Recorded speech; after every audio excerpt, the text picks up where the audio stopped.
شەڕ و ئیتر هیچ. ئۆریانە فالانچی نووسەر و ڕۆژنامەوانی ئیتاڵی کاتێک کە کتێبی شەڕ و ئیتر هیچی نووسی دەتگوت بیر لە نیو سەدە دوای خۆی و ئەمڕۆی ئێمە دەکاتەوە کە شەڕ بۆتە کەسبووکاری زۆرێک لە سیاسەتوانان،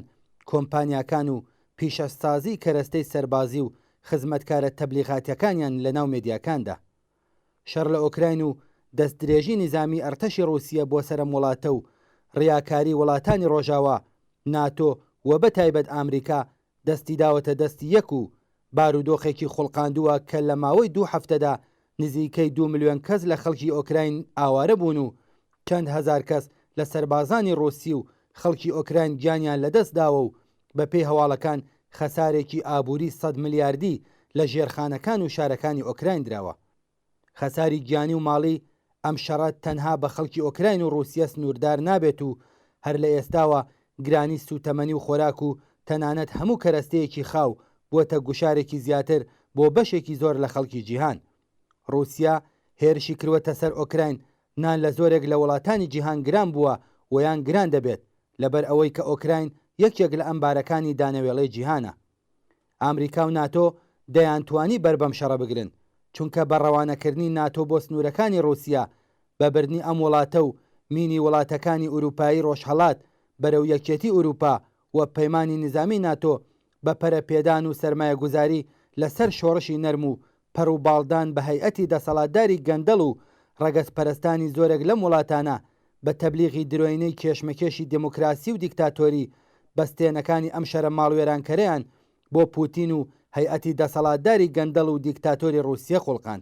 تەنانەت ئەگەر ناتۆ ڕۆژاوا گوێیاندا بە پێشنیارەکانی سیاسەتوانی لێهاتوو بە ئەزمون و یەکێک لە بیرمەندان و استراتیژیستەکانی سیاسەتی دەرەوەی ئامریکا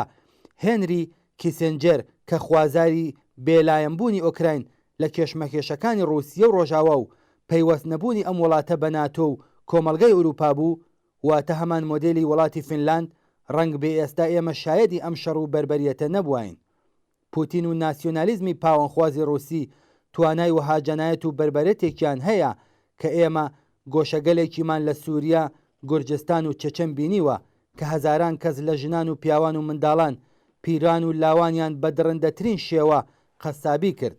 شار و گوند و مەدرسە و نەخۆشخانەکانیان لەگەڵ خاک یەکسان کرد. بەرهەمی ئەم شەڕە کۆنەپەرستانەیە کە خەڵکی ئۆکراین بەهاکەیەدەن، نیزامیگەری زیاتر، ڕەونەقی سەنعەتی کەرەستەی شەڕ و تەنانەت سووریەییکردنی شەڕی ئۆکراینە. هەردوێنێ پوتین باسی لە بەشداری دەیان هەزار کەس لە شەڕکەرەکانی ڕۆژهەڵاتی ناوەڕاست و ئۆکراین و بەشداری هەزاران خۆبەخشی دەرەکی لەم شەڕەدا کرد. ئەم خۆبەخشە دەرەکیانە تیرۆریستانی چیچانی و ئیسلامیەکان و ڕەگەزپەرستان و ناسیۆنالیستە توندواژۆکانی بەرەی رووسیا و هێزە هاوشێوەکانی بەرەی ئۆکراینن. ناردنی یارمەتی ماڵی و نظامی بۆ حکوومەتی ئۆکراین لەلایەن وڵاتانی ئەندامی ناتۆ و ڕۆژاوا و پەرەپێدانی شەڕی تەبلیغاتی یەکجار بەهێز و نابەرابەر لەگەڵ رووسیا دەخاڵەتی زۆرێک لە وڵاتان لەم شەڕەدا کەش و هەوای جیهانی بەرەو کێبڕکەی تەسلیحاتی زیاتر و تەنانەت ئەگەری تەقینەوەی بۆمبی ئەتۆمی بردووە. حکوومەتی رووسیا یەکێک لە گەندەڵترین دەسەڵاتەکانی جیهانە و نزیک 100 کەس لە ئۆلیگاریشیەکان و لە سەرویانەوە پوتین زیاتر لە 30% سەروەتی ئەم وڵاتە و دەسەڵاتی سیاسی و نظامی کامڵیان لەدەستدایە. خەڵکی رووسیا لەگەڵ توندبوونەوەی تەبلیغاتی ناسیۆنالیستی توندڕەوی رووسیا و پەرستەندنی دیکتاتۆری و لاوازبوونی بواری ئابووری بەهایەکی قرس بە خاتری دەستدرێژیەکانی پوتین و دەسەڵاتی رووسیا ئەدەن. خەڵکی ئۆکراین کە بوێرانە لە وڵات و ماڵ و ژیانی خۆیان دیفاعەکەن شیاوی ستایشن و حسابی خەڵکێک کە لە وڵات و ژیانی خۆیان دیفاعەکەن لەگەڵ دووبەرەی ئەم شەڕە واتە ناتۆ وڵاتانی ڕۆژاوا لەلایەک و دەستدرێژی و جەنایەتی حکوومەتی رووسیا لەلایەکی دیکەوە جیاوازە. شەپۆلی نوێی شەڕ و کێبڕکەی نظامی و تەرخانکردنی سەدان ملیارد دۆلار بۆ کەرەستەی شەڕ بە قیمەتی دژواری زیاتر و سنوورداربوونی خزمەتگوزاری کۆمەڵایەتی و هاتنە خوارەوەی توانای کڕینی خەڵک تەواو دەبێت. دیفاع لە خەڵکی ئۆکراین لە بەرامبەر دەستدرێژیەکانی ئەرتەشی رووسیا و ڕسواکردنی سیاسەتی شەڕەنگێزانە و نیزامی ناتۆ و ئامریکا لە سەرویانەوە ئەرکێکی ئینسانیە.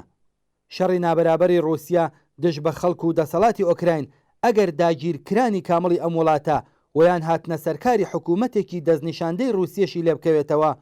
درێژەی داگیرکاری بۆ رووسیە لەم وڵاتە 40 ملیۆن کەسیەیە و لە دووهەمین و بەرینترین وڵاتی ئوروپاییدا ممکن نییە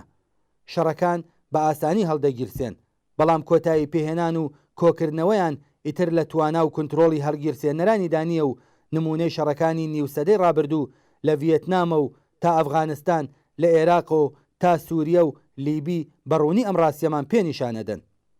رووسیا